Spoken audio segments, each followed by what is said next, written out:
Buenos días chicos, en el día de hoy les estaré hablando sobre los procesos oxidativos. Mi grupo estará conformado por Nayelis Lazo Garavito, Deiris Pérez y quien les habla, Ana Moreno. Los procesos oxidativos. Los procesos oxidativos ocurren desencadenados por la presencia de radicales o especies reactivas al oxígeno. Termodinámicamente, la oxidación es un proceso irreversible, sin gasto de energía y espontáneo. O también se podría decir que es un proceso mediante el cual el organismo facilita la eliminación de sustancias. Ciclo del ácido cítrico. Pero primero les hablaré sobre qué es el ácido cítrico. El ácido cítrico es un ácido orgánico tricarboxílico presente en la mayoría de las frutas, especialmente en los cítricos. En eucariotes, el ciclo del ácido cítrico tiene lugar en la matriz de las mitocondrias, al igual que la conversión del piruvato en acetil-CoA. Todos estos pasos suceden en el citoplasma. En el ciclo del ácido cítrico es un circuito cerrado de 8 etapas principales en la que la última parte de la vía regenera la molécula utilizada en el primer paso. Ruta de las pentosas. ¿Pero qué es la ruta de las pentosas? Es una vía muy flexible que se puede acomodar fácilmente a un papel catabólico o anabólico en función de las necesidades correspondientes de la célula. En la ruta de las pentosas vamos a tener dos fases, la fase oxidativa y la fase no oxidativa. En la fase oxidativa se va a generar NADPH, nicotinamina, adenina, dinucleótido fosfato, que es una coenzima que interviene en numerosas vías anabólicas. Fase no oxidativa. En esta fase se van a sintetizar las pentosas fosfatos y otros monosacáridos. Oxidación del piruvato. Pero antes de esto quiero hablarles qué es el piruvato. El piruvato es un compuesto de importancia crucial en la bioquímica, ya que es el producto final de la glucólisis. La oxidación del piruvato es un paso que conecta la glucólisis con el ciclo de Krebs a través de la generación del acetil-CoA. Es un paso fundamental para que este último pueda producirse. Muchas gracias. Buenas tardes, mi nombre es Deiris Pérez y les voy a hablar sobre los procesos oxidativos. Ciclo del ácido cítrico. El ciclo de Krebs también es conocido como ciclo del ácido cítrico o de los ácidos tricarboxílicos y es fundamental para el funcionamiento de las células, ya que es la principal fuente de energía para la célula, es decir, es la principal fuente de ATP.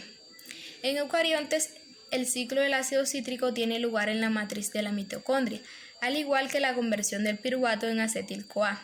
En procariontes todos estos pasos suceden en el citoplasma. El ciclo del ácido cítrico es un circuito cerrado de 8 etapas principales en la que la última parte de la vía regenera la molécula utilizada en el primer paso. A continuación les voy a hablar un poco acerca de estos pasos. En el primer paso del ciclo del ácido cítrico, el acetil-CoA se une con una molécula de 4 carbonos, oxalacetato, y libera el grupo CoA, a la vez que forma una molécula de 6 carbonos llamada citrato. En el segundo paso, el citrato se convierte en su isómero isocitrato. En realidad, este es un proceso de 2 pasos en el que primero se retira una molécula de agua que luego se vuelve a añadir. En el tercer paso, el isocitrato se oxida y libera una molécula de dióxido de carbono, con lo que queda una molécula de 5 carbonos, el acetoglutarato. Durante este paso, NAD reduce a NADH, la enzima que cataliza este paso. La isocitrato deshidrogenasa es un importante regulador de la velocidad del ciclo del ácido cítrico. En el cuarto paso es similar al tercero, en este caso es el acetoglutarato que se oxida, lo que reduce un NAD en NADH, y el proceso libera una molécula de dióxido de carbono. La molécula de 4 carbonos resultantes se une a la coenzima A y forma el inestable compuesto succinil-CoA. La enzima que cataliza este paso, acetolutarato deshidrogenasa, también es importante en la regulación del ciclo del ácido cítrico. En el quinto paso, la CoA de la succinil-CoA se sustituye con un grupo fosfato que luego es transferido a ADP para obtener ATP. En algunas células se utiliza GDP, guanacindifosfato, en lugar de ADP, con lo que se obtiene GTP, guanacintrifosfato, como producto. La molécula de 4 carbonos producido en este paso se llama succinato. En el sexto paso se oxida el succinato y se forma otra molécula de 4 carbonos llamada fumarato. En esta reacción se transfieren 2 átomos de hidrógeno junto con sus electrones a FAD para formar FADH2. La enzima que realiza este paso se encuentra incrustada en la membrana interna de la mitocondria, por lo que el FADH2 puede transferir sus electrones directamente a la cadena de transporte de electrones.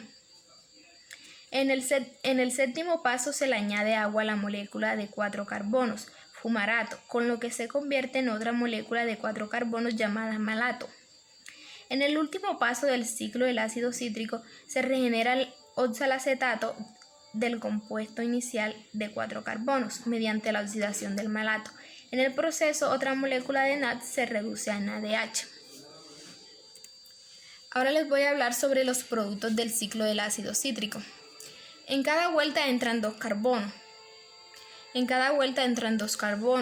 Del acetil-CoA al ciclo del ácido cítrico y se liberan 2 moléculas de dióxido de carbono. Sin embargo, las moléculas de dióxido de carbono no contienen carbonos de acetil-CoA que acaba de entrar al ciclo. En su lugar, los carbonos de acetil-CoA se incorporan inicialmente a los intermediarios del ciclo y se liberan como dióxido de carbono hasta en ciclos posteriores. Después de suficientes vueltas, todos los carbonos del grupo acetil-CoA se liberan como dióxido de carbono. Ahora les voy a hablar sobre la regulación del piruvato. Esta oxidación del piruvato es catalizada por el grupo piruvato deshidrogenasa, perdiendo un grupo carboxilo y añadiendo el coenzima CoA al grupo acetil que queda a través del grupo tiol que tiene el S-CoA, este enlace que se forma es de alta energía. Veamos algunos intervinientes en este proceso de oxidación. Piruvato de deshidrogenasa. E1, enzima piruvato deshidrogenasa PDH.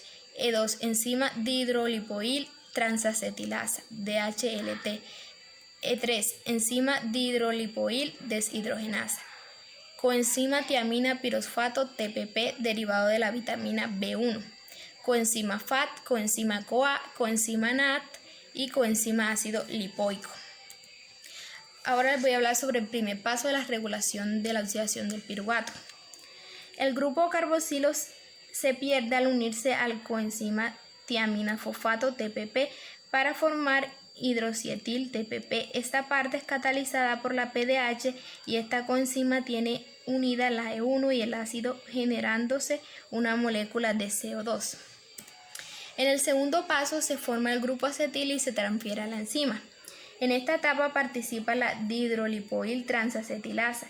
Esta enzima tiene un grupo prostético llamado lipoamida oxidada que participa formando el acetil-lipoamida liberando el complejo PDH-TPP. En el tercer paso, la transferencia del grupo acetil al CoA.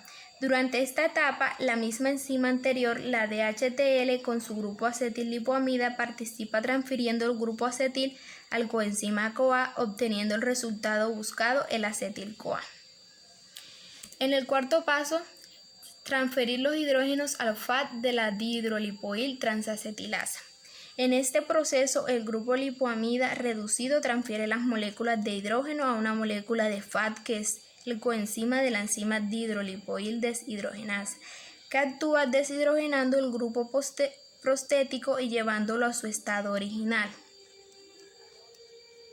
En el quinto paso, oxidar la dihidrolipoil deshidrogenasa oxidando el FADH2 para reducir el NAD a NADH.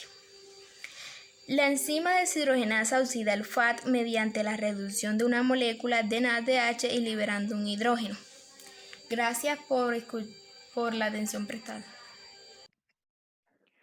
Buenas tardes, mi nombre es Nayeli Lazo Garavito. Le vengo a exponer sobre la regulación del ciclo del ácido cítrico.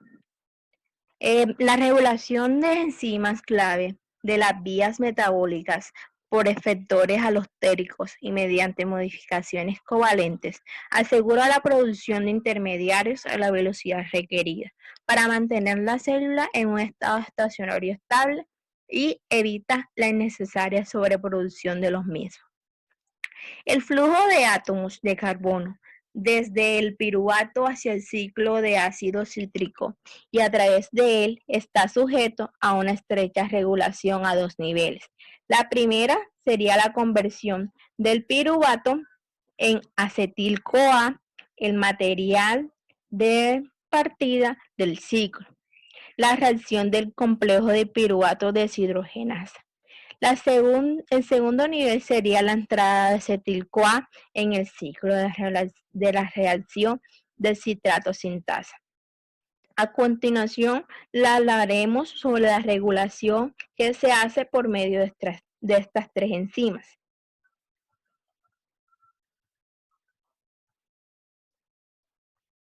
Son, primero, citrato sintasa. La segunda sería isotrato deshidrogenasa. Y la tercera, cetoglutarato deshidrogenasa. La primera, citrato, está por primera enzima de la ruta en el punto importante del control. Soporta retroinhibiciones por succinil, CoA y NADH. El citrato es la primera enzima del ciclo. Además, cataliza la formación del citrato a partir del acetil, como ya lo mencioné antes. Además de eso, cualquier aumento de la disponibilidad del sustrato estimula la síntesis del citrato. Tiene una concentración elevada de succinil, CoA y de citrato. Además de eso, es inhibida por citrato, NADH, ATP y su succinil-CoA. La segunda, isocitrazo, estimulada por baja carga energética celular, ADP. Además de eso, cataliza la segunda reacción del ciclo regulada en un extremo. Es inhibido por NADH y ATP. Es inactiva por NADA más y ADP. Está muy regulada debido a su importante papel del metabolismo del citrato. La conversión del citrato a isocitrazo es irreversible. La tercera, deshidrogenasa, es el transporte complejo enzimático de estructura y mecanismos análogos a los que el piruvato deshidrogenasa y actúa con idénticas coenzimas y el mismo mecanismo, inhibida por NADH y succinil-CoA. También se puede decir que es un transporte de citrato saca de mitocondrias al acetil. También se puede decir que es regulada de manera estricta debido a la importante del cetoglutarato, que es un numeroso proceso metabólico, por ejemplo, metabolismo de los AA, al aumentar el suministro celular de NADH, la enzima se inhibe, activada por NAD+ y AMP, que es un indicador crítico de baja carga energética. Además de eso, le hablaremos sobre los trastornos genéticos humanos que afectan a las enzimas de ruta de las pentosas fosfato. En primera encontramos favismo y anemia. Esas dos hablaré hoy. El favismo, trastorno que provoca la destrucción de los glóbulos rojos en respuesta a ciertos medicamentos, infecciones o otros factores estresantes. También podemos decir que se manifiesta por brotes agudos, conocidos como crisis hemolíticas. Estas crisis hemolíticas son ocasionadas por una serie de factores que provocan una rápida destrucción de los glóbulos rojos o hematíes. Además de eso, se puede decir que el faísmo se define como una enfermedad de origen metabólico y transferencia hereditaria, donde la tendencia de los individuos a experimentar hemólisis aguda está relacionada con el consumo o contacto con Vicilia fava.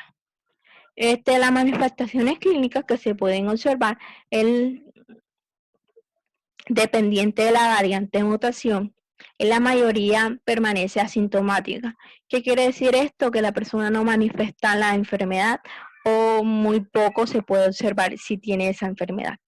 La mayoría permanece asintomática, lo que yo le acabo de decir. Ausencia de anemia, ausencia de evidencia de destrucción de hematíes, morfología de sangre periféricamente normal. El diagnóstico diferente podría ser amnesia adecuada, antecedentes de fármacos, exploración física y clínica del paciente.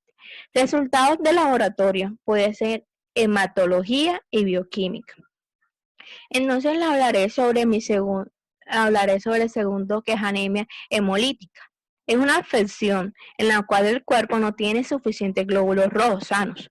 Los glóbulos rojos proporcionan el oxígeno a los tejidos del cuerpo normalmente. Los glóbulos rojos durante aproximadamente unos 120 días en el cuerpo. En la anemia hemolítica, los glóbulos rojos en la sangre se destruyen antes de lo normal.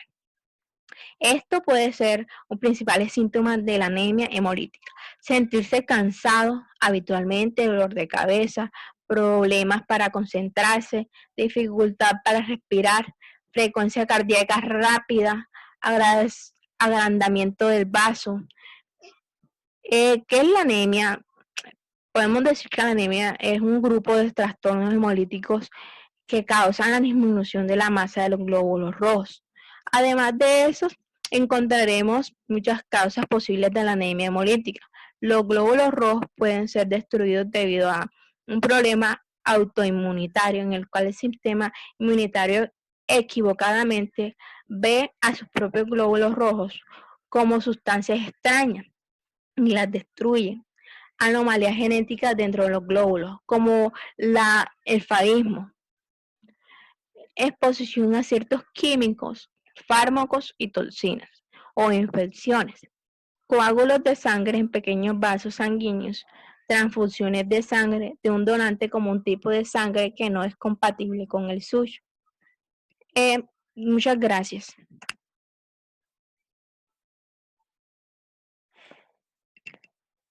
Hola, mi amor.